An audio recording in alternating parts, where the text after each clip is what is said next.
साईं की बात।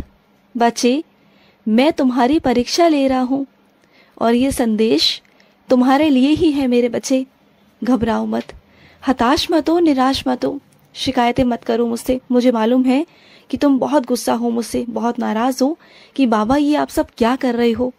लेकिन विश्वास रखो मुझ पर कि मैं जो भी कर रहा हूँ ना, वो तुम्हारे भले के लिए कर रहा हूँ। उसमें तुम्हारा भला छुपा हुआ है मेरे बच्चे। तुम बात को समझते नहीं। तुम ना जो देखते हो, जो हो रहा है ना, उस पर तुम्हारा जोर चलता है, वहीं तक तुम्हारी सोच चलती है। लेकिन अगर तुम मेरी सोच से देखोगे ना, वैसे तुम मेरी सोच तक नहीं पहुंच सकते, लेकिन फिर भी जहां तक तुम सोच सकते हो ना, जहां तक तुम्हारी नजरें जा सकती हैं मुझ तक, तो वहां तक सोचने की कोशिश करो कि तुम्हारा बाबा कुछ और ही करना चाह रहा है। चीज़ों को जोड़ने की कोशिश करो। अगर तुम जोड़ोगे ना, तो शायद तुम वहां तक पहुंच सको जहां तक मैं तुम्हें समझाना चाहता हूँ। कम से कम मुझे इतना समझो कि मुझ पर विश्वास करो कि तुम्हारे बाबा जो भी कर रहे हैं, तुम्हारे उचित भविष्य के लिए कर रहे हैं, तुम्हारे लिए कर रहे हैं। बस थोड़ा समय दो मुझे, सब ठीक कर दूंगा। बस जो ये समय है ना, इसे कट जाने दो, इस समय को कट जाने दो, सब कुछ ठीक कर दूंगा, सब कुछ। विश्वास करो अपने बाबा के ऊपर। और जो भी तुम्हारे शत्रु है ना, उन सबका सर्वनाश होगा। तुम चिंता बिल्कुल भी मत करना। चाहे वो शत्रु तुम्हारे अपने हो या पराये हो, कैसे भी हो, जिन्हें तुम हटाना चाहते हो वो भी हटेंगे, और जिन्हें तुम अपना समझकर हटा नहीं पा रहे हो ना, वो भी तुम्हारे जीवन से हटेंगे। अब सब हटेगा, सब होगा मेरे बच्चे, क्योंकि तुम प्यार में बह जाते हो, भावनाओं में बह जाते हो, और भावनाओं में बह के ना तुम अपनों को माफ कर देते हो, और वही अपने तुम्हारे लिए ना नुकसानदायक बनते हैं, और वही तुम्हारे ना उन्नति का रोड़ा बन के तुम्हारे जीवन में बैठ जाते हैं, तुम्हें आगे ही नहीं बढ़ने देते। लेकिन अब ऐसा होगा नहीं ना। अब मैं वो सब कुछ करूंगा जो तुम्हारे लिए सही है। और मैं तुमसे भी कहता हूँ, तुमने बहुत सोच लिया सबके लिए, कि सबकी खुशियों का ध्यान रख लिया, सब कुछ कर लिया, इतने साल तुमने अपने परिवार को दे दिए, लेकिन अब तुम्हारी बारी है, अब तुम्हारा वक्त है, अब तुम्हें अपने लिए जीना है, अब तुम्हें अपने लिए कुछ करना है। अब खुशी की बात तुम्हारी है और तुम्हें खुश होना है। और क्यों नहीं होगे तुम खुश? क्या तुम्हारा खुश होने का हक नहीं? क्या इस जीवन में सबका खुश होने का हक है? तुम्हारे परिवार के खुश होने का हक है? क्या तुम्हारा हक नहीं? तुम्हारे परिवार वाले क्या कभी तुम्हारा ध्यान रखते हैं? क्या कभी उन्होंने तुमसे पूछा कि तुम खुश हो कि नहीं हो? क्या कभी तुम्हारे खास दिन पर तुम्हारे लिए कुछ विशेष करने की कोशिश की? पूछो अपने आप से, जिनके लिए तुम कर रहे हो क्या वो तुम्हारे लिए हैं? क्या आज तुम बीमार हो तो क्या वो तुम्हारे लिए खड़े हैं? पूछो अपने आप से। मैं तुम्हें नहीं बताऊंगा, इस बार मैं तुम्हें नहीं बताऊंगा, तुमसे ही प्रश्न पूछूंगा। हर बार मुझसे प्रश्न पूछते हो ना, आज मैं तुमसे प्रश्न पूछता हूँ। तो फिर क्यों? अगर तुम्हारा जवाब ये है कि तुम्हारे परिवार वाले साथ नहीं है ना, तो फिर क्यों? जवाब दो मुझे कि क्यों तुम उनके लिए सोचते हो, तुम उनके लिए क्यों कर रहे हो? मानता हूँ कि वो तुम्हारा परिवार है, लेकिन ये बात भी समझो, ये बात सत्य है कि तुम बस एक आत्मा हो, सिर्फ इस धरती पर आए हो, जो बंधनों में घिरे हुए हो ना, वो सिर्फ मोह माया है और कुछ भी नहीं है। जब इस मनुष्य की यात्रा को खत्म कर कर मनुष्य आगे बढ़ता है ना जीवन में अपने, जब ऊपर जाता है, ईश्वर के पास जाता है ना, तो कोई तुम्हारे साथ नहीं जाता। तब तुम अकेले ही जाते हो, अकेले आए हो और अकेले ही जाओगे। कुछ ना लेकर आए थे और ना कुछ लेकर जाओगे। तो इस बात को समझो कि तुम एक आत्मा हो, और जो बंधनों में तुम घिरे हुए हो ना, उन बंधनों से अपने आप को बाहर निकालो। जरूरत है तुम्हें बाहर निकलने की, जरूरत है तुम्हें आगे बढ़ने की, जरूरत है। अपने ऊपर काम करो, अपने ऊपर ध्यान लगाओ, अपनी चीजों पर ध्यान लगाओ। तुम्हें समझ में आएगा कि कहाँ तुम्हारी कमियां हैं और कहाँ तुम्हारी हिम्मत और मजबूती है। जहाँ तुम्हारी हिम्मत और मजबूती है उसे आगे बढ़ाओ, और जहाँ कमी है ना उसे सुधारने की कोशिश करो, जिससे कि तुम अपनी कमियों पर काम कर कर जिंदगी में आगे बढ़ सको। समझ गए मेरी बात को? और जिंदगी में ना कभी भी कोई भी कार्य करो ना, चाहे वो छोटा काम हो, बड़ा काम हो, घर का काम हो, दफ्तर का काम हो, या कोई विशेष कोई काम हो, कोई खास कोई काम हो, तो किसी भी काम को करने से पहले एक बार उसके बारे में जरूर जानना कि ये मार्ग तुम्हें सत्य की ओर लेके जा रहा है या नहीं लेके जा रहा।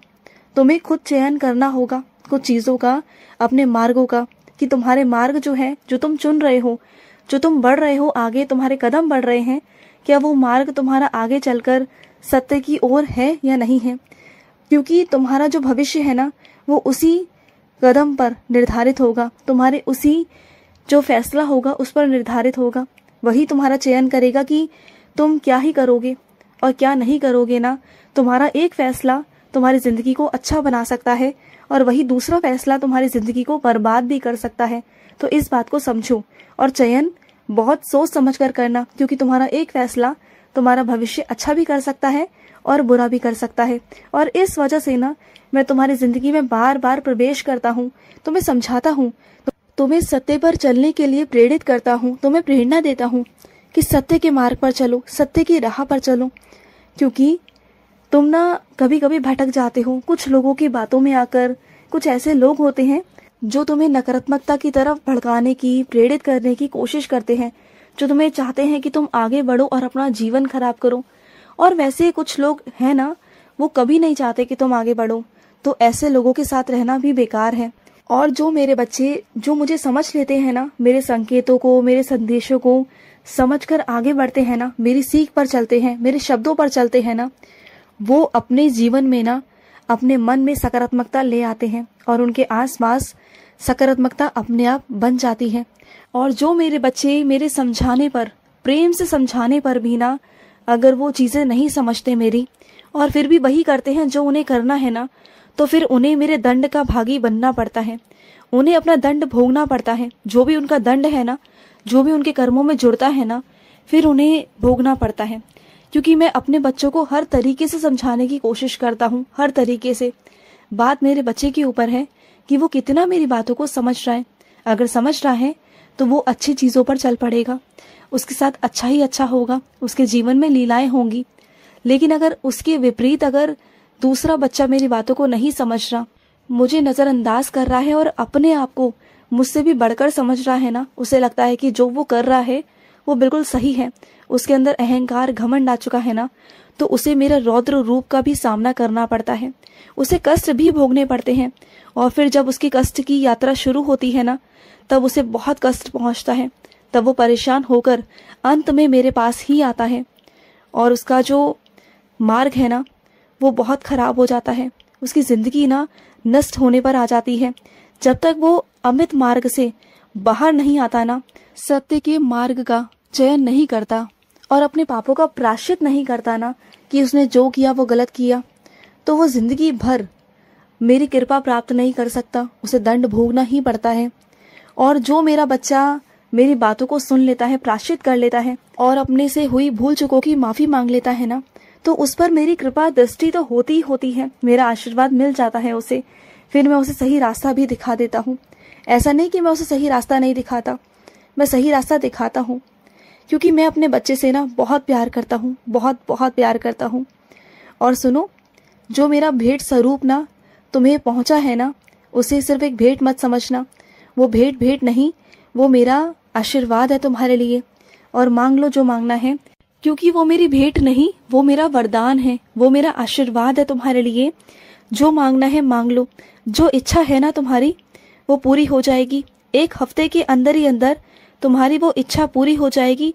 जो भी तुम मांगना चाहते हो ना मुझसे मांग लो। बस यही कोशिश करना कि तुम ना सत्य के मार्ग पर बने रहो। तुम्हारी सारी मनोकामना, तुम्हारी सारी इच्छाएं मैं पूरी कर दूंगा। और ये कठिन जो यात्रा थी ना, वो मेरे बच्चे तुम पार कर चुके हो। अब डरना मत।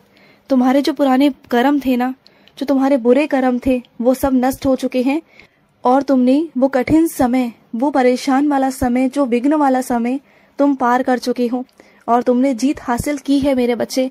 अब पुनः तुम सत्य के मार्ग पर चलो। तुम वैसे भी अग्रसर हो चुके हो, मैं तुम्हें अग्रसर कर चुका हूँ। अब तुम्हारे जीवन में सब कुछ अच्छा होगा, कोई विघ्न, कोई परेशानी नहीं आएगी। अब मैं हूँ तुम्हारे साथ, बिल्कुल खड़ा हूँ तुम्हारे साथ। मैं बहुत खुश हूँ तुमसे। खुश रहो। आज का रात्रि साई संदेश समाप्त हुआ।